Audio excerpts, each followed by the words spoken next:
Vamos ver então, agora rapidamente, como é que podemos implementar isto no TensorFlow e Keras. Portanto, isto será uma explicação breve do tutorial que vocês vão fazer esta semana.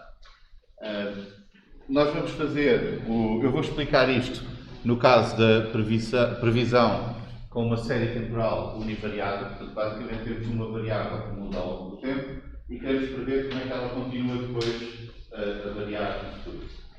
Opcionalmente, depois na prática, vocês também podem fazer um tutorial destes com previsão multivariada, em que basicamente queremos prever como é que vai desenvolver-se no futuro ou progredir no futuro um valor, mas temos vários inputs, não é? Vários valores de entrada. Portanto, podemos estender este modelo para um vetor maior na entrada, mas a ideia do ponto de vista da rede é praticamente a mesma. Então vamos ver aqui o problema, alguns detalhes em que esta previsão com séries temporais é diferente daquilo que nós temos feito. Primeiro aqui é só a lista das coisas para importar, o NumPy para a parte de álgebra, o PyPlot só para fazer os gráficos, o Pandas que é mais prático para ler o ficheiro de dados, o CSV. Depois temos aqui no TensorFlow, vamos usar do Keras o modelo sequencial, porque não precisamos de nada muito sofisticado, e vamos usar uma camada densa só no final para a parte da regressão, para obter o valor, mas vamos usar a LSTM para a parte recorrente. Isto aqui é só do scikit-learn para ir fazer a normalização dos dados por tudo entre 0 e 1. Portanto, basicamente este será o processamento inicial. Vamos ler aqui este dataset, que é o número de passageiros de companhias aéreas ao longo dos anos, ao longo dos meses, desculpem, que são os vários meses desde 1949, e vamos normalizar tudo entre 0 e 1 e vamos escolher aqui um conjunto de treino e um conjunto de teste. O conjunto de treino será 67%, o conjunto de teste será o resto, 33%. E aqui é importante notarem que nós não estamos a fazer shuffle nisto.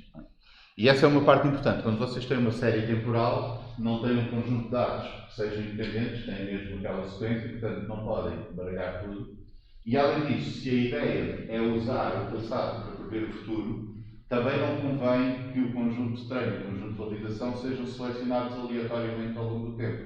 Porque isso não faria sentido, não é? Podíamos estar a treinar com pontos no futuro e tentar prever para o passado. Portanto, o que fazemos é usar os primeiros 2/3 como treino e depois testamos, neste caso não vamos fazer validação, vamos só fazer teste porque só temos uma rede, depois de treinar a rede, testamos naquele período final. E isso é o que modela melhor a ideia de estarmos a usar os dados do passado para prever o futuro. Okay? Portanto, aqui não fazemos shuffle, não tiramos os valores aleatoriamente.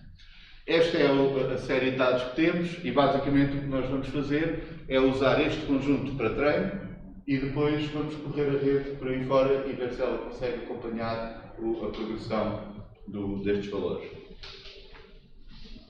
Portanto, aqui é importante, quando lidam com séries temporais, lembrar que não faz sentido estar a tirar amostras aleatórias destes valores. Então, a primeira coisa que vamos fazer é, vamos fazer com que a nossa rede faça o backpropagation pelo tempo em 3 passos de cada vez. Então vamos criar conjuntos de dados em que temos sequências de 3. Portanto, o que nós vamos fazer aqui é, nós temos um i, vamos percorrendo pelo nosso conjunto e vamos criando janelas com este tamanho de loopback, que pode ser igual a 3, neste caso, são sequências dos valores que temos. E o x será essa sequência de 3 valores e o y será o valor seguinte.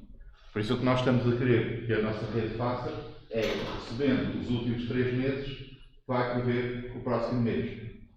E isso é o que vai fazer com isto. Claro que nós agora vamos aproveitar, conforme nós vamos dando vários meses à rede, fazer com que ela mantenha o historial dos meses todos para trás. Portanto, a nossa rede não vai depender apenas dos últimos 3 meses, vai considerar todos os que vinham antes. Mas cada vez que nós vamos treinar, cada vez que nós vamos ajustar os pesos, vamos só usar os 3 meses para fazer o backpropagation só naquele pedacinho. Portanto, aqui o que vamos fazer é criar este conjunto de dados, eles estão alinhados, o mês, o quarto mês no Y corresponde aos 3 meses anteriores no X. Vamos só alterar aqui a forma disto, portanto nós temos para o LSTM, temos o número de amostras, que é porque só temos uma variável aqui, o número de passos temporais, que são 3, vamos usar 3 meses de seguida, desculpem, o número de amostras é o tamanho do batch aqui. O número de features é uma variável que nós temos aqui e os passos temporais são aqueles 3. Portanto, a forma que ele vai prever, que ele vai esperar receber será esta. Este menos 1, o TensorFlow costuma ter sempre ali no início, que é o tamanho do batch. Portanto, pode receber vários exemplos em paralelo. Neste caso, vamos só usar batch de 1. Mas aqui será o número de passos temporais e isto é o número de features, o número de valores que nós temos. Portanto, isto será a entrada para a LSTM. E é isso que nós vamos fazer aqui. Vamos fazer o reshape destas matrizes de X, que são as de input, que têm aqueles 3 meses de seguida. E agora, aqui temos um exemplo de como criar este modelo. Vamos ter uma primeira camada com 4 LSTMs. Portanto, temos as 4 unidades de LSTM, que no fim vamos dar este vetor de 4 valores, depois de correr por este conjunto de passos temporais que nós demos, vão ter um valor no final, que vai ser o output, esse vetor de 4, que vai alimentar esta camada densa e que vai ter, esta não tem a ativação aqui, porque temos um problema de regressão, não é? E queremos aproximar o mais possível daqueles valores. Vamos fazer minimizar o erro quadrático médio, porque no fundo o que estamos a fazer é uma regressão para estes valores. E vamos fazer o fit, mas agora o que vamos fazer é, vamos fazer o fit só de uma época, vamos usar um batch size de 1 também, e não vamos fazer shuffle. Porque o que nós estamos a fazer é agora pegar na primeira janela de 3, na outra a seguir, etc. Mas vamos guardando, vamos guardando aqui na LSTM os estados anteriores. Não estamos a fazer reset nos estados da LSTM. Portanto, ela vai mantendo os estados conforme vai avançando ao longo do tempo. Portanto, é importante nós não fazermos shuffle nos nossos dados. Claro, isto tem um defeito que é, neste momento, deixámos de ter stochastic gradient descent. Isto agora é gradient descent sem aleatoriedade. E tem mais probabilidade de encravar em algum sítio e não conseguir sair. Não é? Mas, em compensação, nós conseguimos treinar a nossa rede de maneira a que, a cada instante, ela está a considerar tudo o que aconteceu no passado. Portanto, conforme nós vamos avançando aqui pela série temporal, ela está a lembrar-se de tudo o que aconteceu antes, mas a cada momento só estamos a fazer o backpropagation de 3 passos, porque é o número de passos temporais que nós temos no batch. Fazemos isto numa época, treinamos uma época até ao fim e depois fazemos o reset state.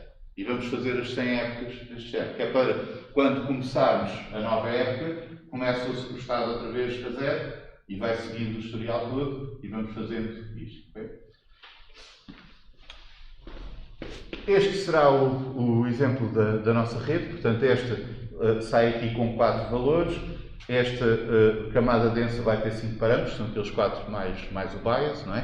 Portanto esta é a primeira rede e depois de fazer isto nós podemos fazer o predict, vamos fazer aqui, inverter a transformação, que é para voltar a ter os dados no formato inicial, não é? Lembra-se que nós fizemos o rescale disto tudo para 0 e 1. Se queremos comparar agora com o teste e para ter uma ideia do erro nestes valores iniciais, nós temos de fazer a inversa aqui, mas depois podemos calcular o erro quadrático médio ou podemos fazer o plot dos resultados das previsões. Portanto, aqui podem ver a série temporal que temos original e as previsões da nossa rede para o treino e para o teste. Portanto, aqui está relativamente perto, aqui já começa a afastar-se um pouco, está aqui a subestimar um pouco nestes pontos, mas pronto, ficou relativamente perto e conseguiu perceber, digamos assim, esta progressão e esta oscilação, desta sazonalidade dos dados. Portanto, o importante aqui é, com séries temporais, tenham atenção que isto tem uma sequência de tempo, portanto não vamos aleatorizar. E também no treino da rede, podemos fazer este truque. Também podem não fazer isto. Se vocês não puserem o stateful true, vocês podem treinar uma rede recorrente, neste caso, que iria apenas considerar os 3 últimos meses e depois tentar prever o quarto. Mas essa nunca se ia lembrar do que acontecia antes. Ia considerar cada uma destas coisas como independente.